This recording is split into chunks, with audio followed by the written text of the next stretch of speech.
voina chuan guitar lesson thar kan zir ho lenga voina kan zir ho le tur chu Benjamin Pazawna na chhawk ang che ti hla sakha guitar perdan kan zir hawang hela hi ahla nen hian karonin play rem dona keima alhai angai thapa dona chun karon sakpui mai nga an she thiam jok nan kepoi that frita kan vuanga ahla hi pa ngai chun a sharp in la a heta major 7 ho kha heti ten me ngai dona wang khanin tam tak tan pera har dona ba ka picking pattern kha adik thei don lova chuwangin G kan langa G major 7 aki medan chu karon soivek lo mai nga indule in lo in n ve mai don ni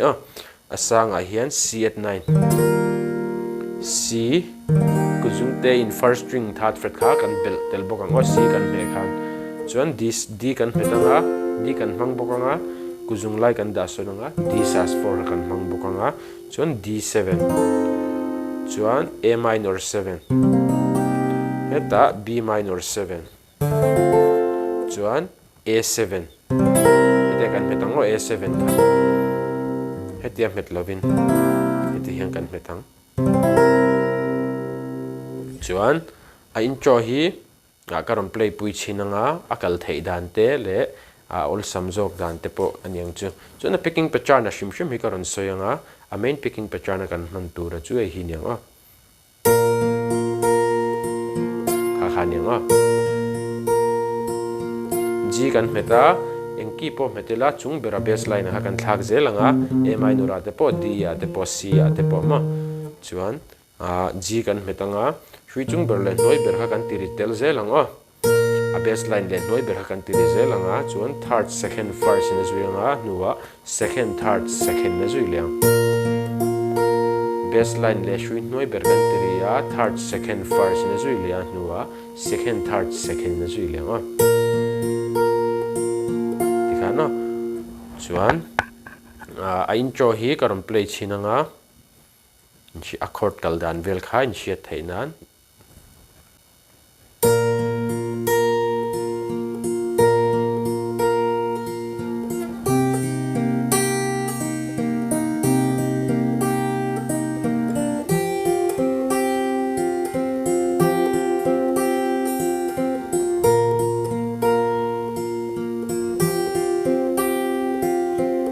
nakalang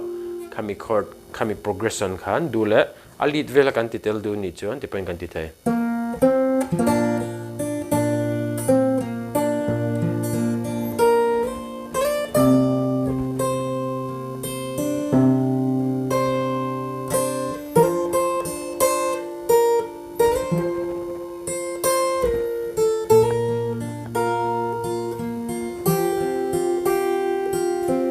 kami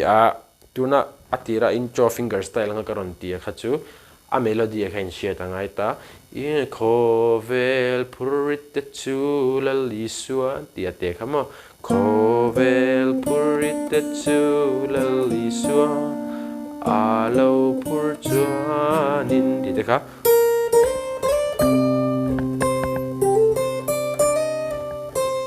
ti han nang mani punin bel thai accord thak don zela khana baseline khen kalpui tir mayanga nang manin hachin lewin zirve nan mo ati theidan kha karon soi mai mai ni chu khovel purit chu lalisua alo pur chuanin tihan ain cho ti tong de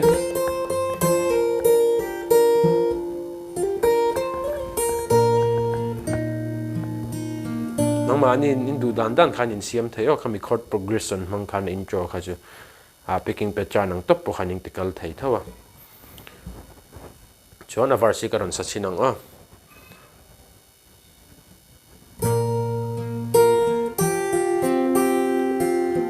lalpatan harsat nalia eng maom lo D sus4 A minor 7 Kalo anelo na na na na na na na na na na na. D sus4. A minor 7 na na na na na na na. Chan chuak thấy che. Thì hai nãy kalang hát lại tệ khám mo. Kan ti chasin nga. Lung na na na na na na na na na. Thì hai nó chan chuak thấy ta khan si này kan petanga. Fifth string le first string kan ti du nga. Chuan third le second na zuya nga chan chuak thei kan ti nga G kan lu ta nga sixth string le second string kan ti dun le nga che chuan third second na zui le nga C khan fifth string le second string thawa kan ti dun le nga chuan third le second na zuya nga na na na na na na na na na na na na kan khata kan sia kan tlangang o du le kan play ni chon che na na na na na na na na na na na ta kan strum ani chon kovel ta kan dia kan lut theyo Benjamin Pazawna play ang thapa kan play du ni chon dia valut to lova sia kan atlang o chuan a chorus kan lut anga Nito chan kan tila sinang o chan chuak thấy che Kovel purite chu lali sua Alo pur chuani Nang po unawi puri cho kang che Thì khả năng kal thấy ni chứ heta kan ti chale sinang o Kovel purite chu lali mi picking pattern kan la shiat karinga mi ka mang char char o mi ka ti zu akan angai bokin kana som zelang o Kovel purite chu lali sua alo pur chuanin Nang po unawi purit cho ta kan D7 na kan ludzep theya ang che chon ta hian sia kan ludzep ang o sia fifth third second first ti khana kalang o che so kha chuan nuwa a hla kha aron zom lenga ri cho kang che Kovel purite chu lali sua Alo pur chuani Nang po unawi purit cho kang che Tate khanin ti point ni dekal thayo Nang po unawi purit cho kang che Ano cho kang che Ano cho kang che ti zo khan chung ber le noi ber kan ti du nga na na na na na na na na na na na ti khan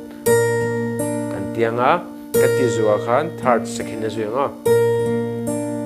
chuan hemi kan ti zo khan kan tiang o hemi ti khano fifth string le sixth string chung ber le second string open kan ti du nga chuan second string first fret kan hamaro nang o chuan G sus4 ani chi chuan third second third in akal leng o bul chang ti la chinang o kan play chale chinang khatlai te kha puri cho kang che Il pa chuan kan tiang ta khan mo heta bulchangi ngor akhora sa shimshima kha kan salia chinang o ali riksai ka chiang lewa mi lew thiam don ne Kovel purite chu lali suan alo pur chuani nang po unaw ipurit acho takan ipurit acho kang che si akan lut phota ko na na na na na na na na na na na nang po unaw ipurit acho kang che di khana kalanga chuan tai na baseline to pin lal pa chuan purit pur di khana kal leng picking patran ngai thau khan kan play kan satlon chinangot lai te khan te chang hen cho kang che lal pa chua purit pur te local ru kachol ti takhan katiman lau chi kachol ti hana kalang kachol ti rang che ti hana kal le don ni lal pa chuan purit takhan dahagan topang atopa second dahagan lut ve to lovang lal pa chuan purit pur tapo hian hemi B minor 7 kama hemi 5th string second fret le noi ber kha purit pur dia te local takhan A7 local ru kachol ti takhano khana kalang 5th string kan open nga ka anya chuan second fret 5th string thau chuan third fret kan me khan 3 noi ber na kan tiri halang ti chuan picking patran ang khana kal leng hemi lal pa chuan purit khami verse khami chang lai abri chang deu ni reu chumo khami lai kha chuanin picking patran to bera second string kha kan titel lawang third ta kan topang lal pa chuan purit B minor po pur te local ru ta kha chuan ru ta kan topang baseline length noi berkan ti pola third second first gano local ru kachol ti rang che na na china ka soyang chi kan Jesus for kan mo kan play le chinang vai khat chu kan on le lo ka phone dang atang ka ngai thla la hi no ngai thla chale don yo kan sa chale chinang e che thiam le zual na pur chuani ta chang ti menga nang po nau I purit acho kang che lal pa chua purit pur te local ru kachol ti rang che ti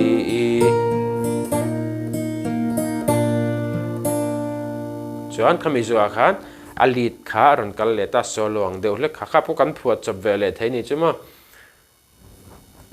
haju kan thu ni sela kan ti vele chinang accord kal dana shim ka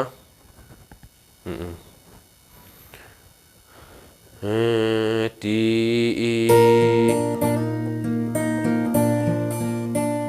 na na na na na ta hana angai thau kan na na na anh cho cả lăng đàn thấu kan thì mấy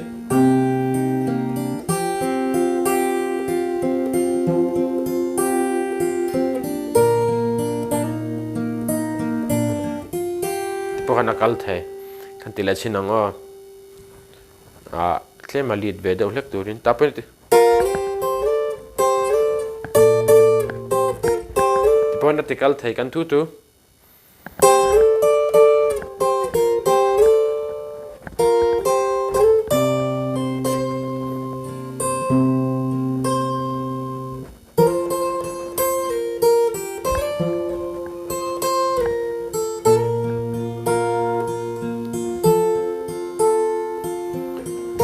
na na na na na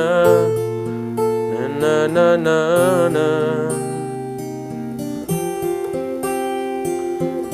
na na na na na na na na thei lo wa nei lo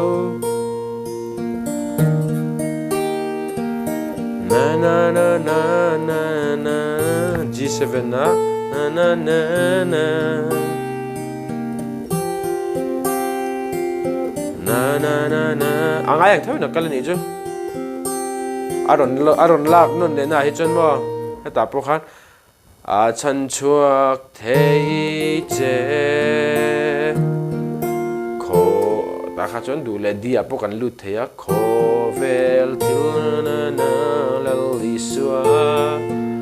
a lo pur chuani nang po unaw ipurit at chokang che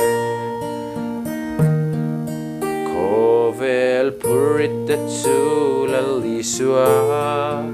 alaw purjuani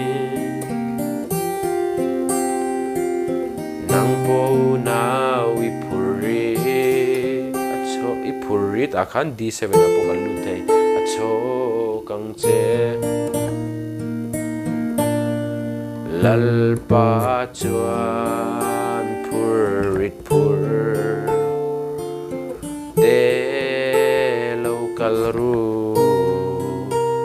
kachol tirang che ti takan tiene finger position ni poi mo lu to mo hetia ka me tut kha chon het lai kha ka wa hit thei lo mo a jesus for no ta kha heta hetia ka me hi ngai ni chu to pa ti khan atlang pui chon in thiam karinga ti khan a perang thlap thlap kha chuan ka tan pon har sa ba ka explain te hi boi thak ve china te ma ke mai na karon modify ve nia dule nang mani pon enge nang mani ir om chua khan karon play ang thlap thlap lo po khan in ti ve theyo kovel purit at sulali suwa alaw purjuani nang po unaw ipurit at chokang che lalpa chua purit pur de local ru kachol tirang se di khan pick le strum pul po khan in play thei o ilo in 0 langa in khoi tampo le anal tul tul me nga in lok pi ngai ka be se ya guitar lesson le pe ka kanin mula cheu don ya